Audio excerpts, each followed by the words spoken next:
আলামিন পরের আয়াতে বলেন যে নিশ্চয় শয়তান তোমাদের চিরশত্রু। শয়তান আমাদের চিরশত্রু, তাই না?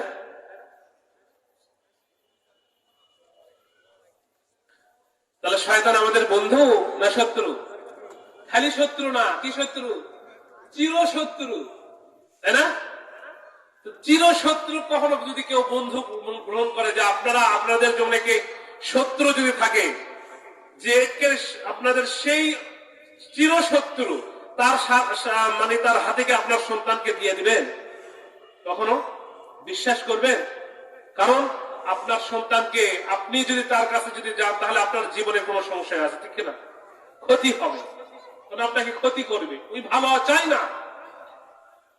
আল্লাহ রাব্বুল আলামিন বললেন ইন্নাহু লাকুম আদুব্বুম মুবিন। আল্লাহ রাব্বুল আলামিন বললেন যে শয়তান চাই না মন্দের, শয়তান চাই না মানুষের ভালো হোক, ইমানদাররা ভালো কিছু করুক, জান্নাতে যাক।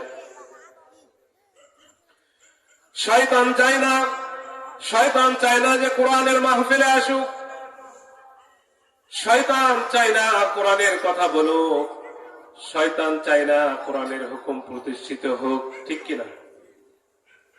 কারণ শয়তান চায় যদি কোরআনের হুকুম প্রতিষ্ঠিত হয়, তাহলে শয়তানের হুকুম সেই জায়গাতে আর থাকবে না, ঠিক কিনা? শয়তানের হুকুম সেখানে থাকবে? থাকবে না।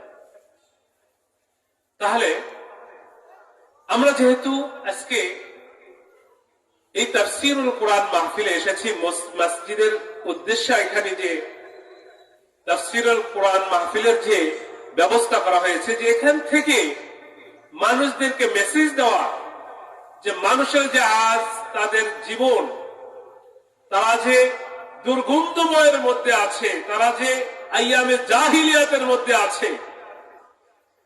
এই কথা আইয়ামে জাহিলিয়া কেমন, আর রাসূলুল্লাহ সাল্লাল্লাহু আলাইহি সাল্লামের খেলাফতের জীবন কেমন, রাসূলুল্লাহ সাল্লাল্লাহু আলাইহি সাল্লামের তারা যারা ঈমান এনেছিল সাহাবায়ে কেরাম, তাদের জীবনটা কেমন, এটাকে বোঝানোর জন্য আল্লাহ রাব্বুল আলামিন নবী দিলেন, কোরআন দিলেন, সাহাবী দিলেন, সব দিলেন, হাদিস দিলেন, আমরা সব পেলাম।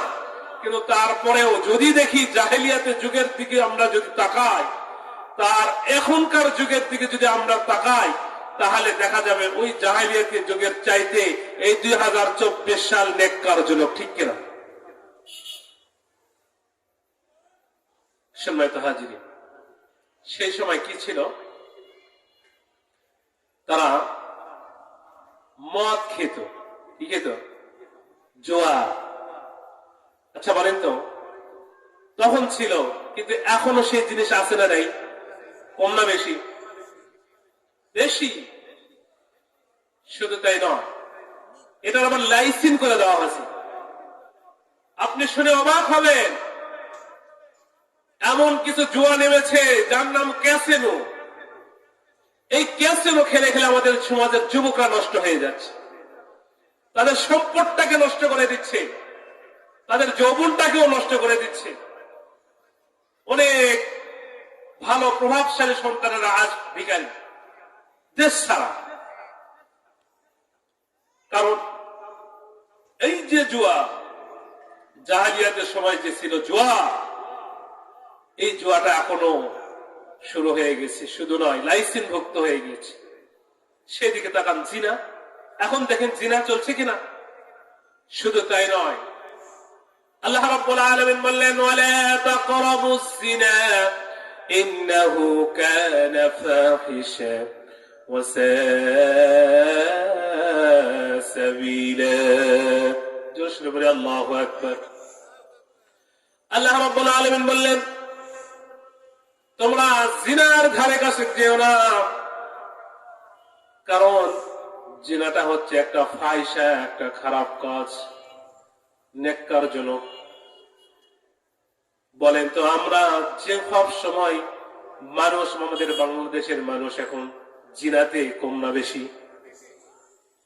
শুধু তাই নয়, ছেলে মেয়ে হলে তাও হয়, এখন পুরুষে পুরুষে জিনা হচ্ছে,